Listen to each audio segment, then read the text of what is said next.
दिल्ली के जंतर मंतर से उठी छात्रों की हुंकार अब सिर्फ भारत की संसद की दीवारों से टकराकर शांत नहीं हो रही है, बल्कि इसकी गूंज हजारों किलोमीटर दूर वॉशिंगटन, लंदन और दोहा तक, कतर तक सुनाई दे रही है।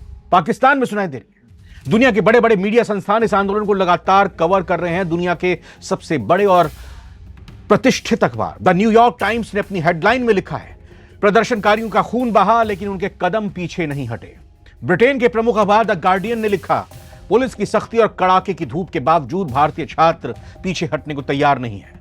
अल जजीरा, बीबीसी, पाकिस्तान के डॉन अखबार और वॉशिंगटन पोस्ट से लेकर दुनिया भर का मीडिया इस वक्त भारत के इस युवा आंदोलन पर नजरें गड़ाए बैठा है। जिस देश को दुनिया की मदर ऑफ डेमोक्रेसी कहा जाता है, उस देश की राजधानी में जब लाखों छात्रों का भविष्य दांव पर है, छात्र धरने पर बैठे हुए हैं, प्रदर्शन कर रहे हैं, आंदोलनरत हैं, और जब जंतर मंतर से लेकर संसद मार्ग तक सड़कों पर लाठियां चली, तो अंतर्राष्ट्रीय मीडिया ने इसे किस नजरिए से देखा है और उसके बाद जो आंदोलन जारी है उस पर विदेशी मीडिया क्या कह रही है और भारत के छात्र आंदोलन को लेकर दुनिया के सामने क्या तस्वीर इस विदेशी मीडिया की तरफ से पेश की जा रही है अपने लोगों के बीच में। न्यूयॉर्क टाइम्स की उस रिपोर्ट में ऐसा क्या है जिसने अंतर्राष्ट्रीय स्तर पर हलचल मचा दी है, और कैसे यह आंदोलन अब सिर्फ परीक्षाओं और पेपर लीक का मुद्दा ना रहकर भारत की साख का सवाल बन चुका है। सारी चीजें जानेंगे। सबसे पहले सीधे बात अमेरिका के सबसे प्रभावशाली अखबार द न्यूयॉर्क टाइम्स एनवाईटी की।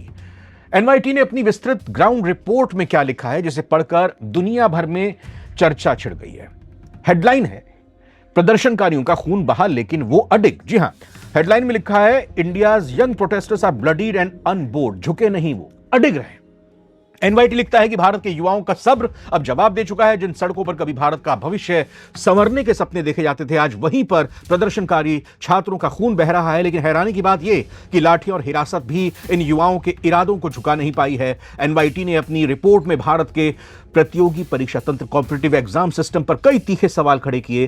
कहा कि सिस्टम पर अविश्वास बढ़ रहा है। रिपोर्ट में बताया गया कि भारत में करोड़ों युवा सालों साल कोचिंग सेंटर्स में दिन रात एक करते हैं, लेकिन आखिर वक्त पर पेपर लीक होने से उनकी मेहनत पानी में मिल जाती है, उनकी मेहनत पर पानी फिर जाता है। राज्य मशीनरी के रुख पर सवाल उठाया गया है। अखबार ने आरोप लगाया कि लोकतांत्रिक देश होने के बावजूद युवाओं की जायज मांगों को सुनने के बजाय प्रशासनिक ताकत से दबाने की कोशिश की जा रही है। युवाओं की बेबसी का जिक्र किया गया है। कहा गया कि एनवाईटी ग्राउंड पर मौजूद कुछ घायल छात्रों के इंटरव्यू छापे, जिन्होंने कहा कि हम सड़कों पर शौक से, अपनी मर्जी से नहीं आए। ये लड़ाई हमारे वजूद और हमारे पूरे परिवार के भविष्य की है।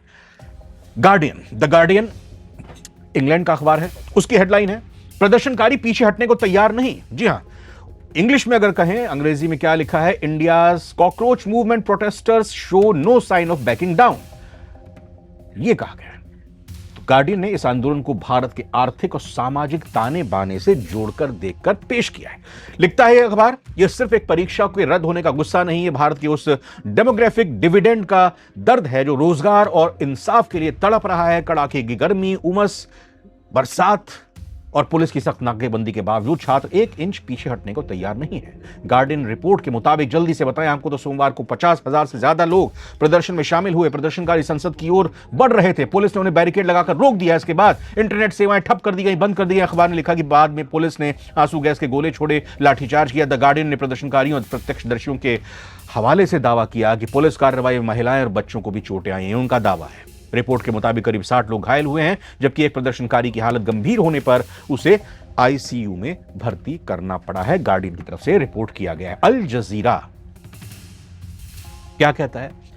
अल जजीरा, पुलिस कार्रवाई के अगले दिन छात्रों फिर से सड़क पर, यह उसकी हेडलाइन है। अल जजीरा की हेडलाइन को अगर देखें, protesters return after police crackdown, यानी कि संसद मार्च के बाद भी वापस प्रदर्शन करने के लिए लौट आए हैं ये छात्र। कतर के इंटरनेशनल न्यूज नेटवर्क अल जजीरा ने अपनी रिपोर्ट में इस बात को मेंशन किया है, हाईलाइट किया है कि भारत में हर साल दर्जनों बड़ी सरकारी भर्ती परीक्षाओं के पेपर लीक या रद्द होते हैं। करोड़ों युवाओं की उम्र निकल रही है, वो डिप्रेशन की ओर धकेले जा रहे हैं।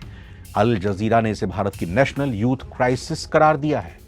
इतना बड़ा सवाल खड़ा कर दिया। अंतर्राष्ट्रीय पत्रकारों ने अपनी कवरेज में बार बार यह दिखाया कि भारत में सिविल सोसाइटी और युवा जब अपनी मांगों को लेकर कितने ज्यादा संगठित हो चुके हैं। रिपोर्ट में कहा गया कि संसद की ओर बढ़ रहे प्रदर्शनकारियों पर पुलिस ने आंसू गैस के गोले छोड़े, 100 से ज्यादा छात्र घायल हुए। अल जजीरा ने घटनास्थल पर टूटे बैरिकेड, बिखरे सामान और संघर्ष के निशानों का भी जिक्र किया है।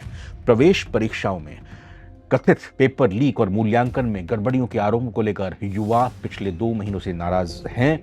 ये बात लिखी गई है। अखबार ने साफ कहा कि प्रधानमंत्री नरेंद्र मोदी ने अब तक आंदोलन पर सार्वजनिक प्रतिक्रिया नहीं दी है, लेकिन हम यहां पर बता दें कि प्रधानमंत्री के हवाले से कल खबर सामने आई, किरण रिजिजू के हवाले से कहा गया कि भाई प्रधानमंत्री नरेंद्र मोदी ने एनडीए की बैठक में कहा है कि कोई भी बख्शा नहीं जाएगा। बीबीसी की क्या हेडलाइन है? बीबीसी ने लिखा है, पुलिस कार्रवाई के अगले दिन भी हजारों प्रदर्शनकारी जंतर मंतर पर पहुंचे हैं। जी हां, India's cockroach protest continues a day after police crackdown. BBC ने अपनी रिपोर्ट में लिखा, पुलिस कार्रवाई के अगले दिन भी हजारों प्रदर्शनकारी जंतर मंतर पर जुटे, आंदोलन जारी है। रिपोर्ट के मुताबिक एक दिन पहले संसद मार्च के दौरान पुलिस ने प्रदर्शनकारियों पर लाठीचार्ज और आंसू गैस का इस्तेमाल किया था। इसमें कम से कम 60 लोग घायल हुए। दिल्ली पुलिस ने अपने 118 जवानों के घायल होने और 70 प्रदर्शनकारियों को हिरासत में लेने की बात कही है। बीबीसी ने अपनी रिपोर्ट में विपक्ष के नेता राहुल गांधी के बयान का जिक्र किया। राहुल ने छात्रों की मांगों को जायज बताते हुए सरकार से जवाब मांगा और कांग्रेस सांसदों के साथ प्रधानमंत्री आवास तक मार्च निकाला, वहां धरने पर बैठ गए। पाकिस्तान का अखबार डॉन क्या कहता है? हेडलाइन है, छात्र आंदोलन से विपक्ष को मोदी सरकार को घेरने का मौका मिला। India student protest give opposition a rare opening against Modi. ये बात पाकिस्तान के डॉन अखबार की। जी हां, लिखता है कि छात्र आंदोलन ने विपक्ष को मोदी सरकार पर हमला बोलने का नया मुद्दा दे दिया है। रिपोर्ट के मुताबिक पुलिस कार्रवाई के बाद लगभग सभी प्रमुख विपक्षी दल प्रदर्शनकारियों के समर्थन में उतर आए हैं। रिपोर्ट में कहा गया कि बड़ी संख्या में युवाओं के सड़कों पर उतरने और पुलिस कार्रवाई की तस्वीरें सामने आने के बाद विपक्ष ने आंदोलन का समर्थन किया। विश्लेषकों के हवाले से अखबार ने लिखा कि इससे विपक्ष को युवा वोटरों तक पहुंच बनाने का मौका मिल सकता है, लेकिन छात्रों के मूल मुद्दे राजनीतिक एजेंडे के पीछे छूटने का खतरा भी बरकरार है। रिपोर्ट में राहुल गांधी के बयान का भी जिक्र है, जिसमें उन्होंने छात्रों की मांगों का समर्थन करते हुए शिक्षा मंत्री के इस्तीफे की मांग की है।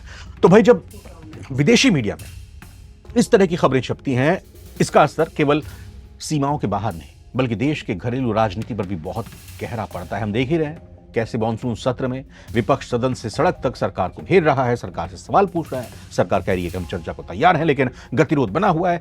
अब आइए इस पूरे मामले के सबसे महत्वपूर्ण पहलू को समझते हैं। आखिर इस ग्लोबल कवरेज का भारत पर क्या असर पड़ेगा? ये मीडिया जो रिपोर्ट कर रहा है वर्ल्ड का, इसका क्या असर पड़ सकता है भारत पर? ब्रांड इंडिया और वैश्विक छवि पर क्या असर पड़ेगा?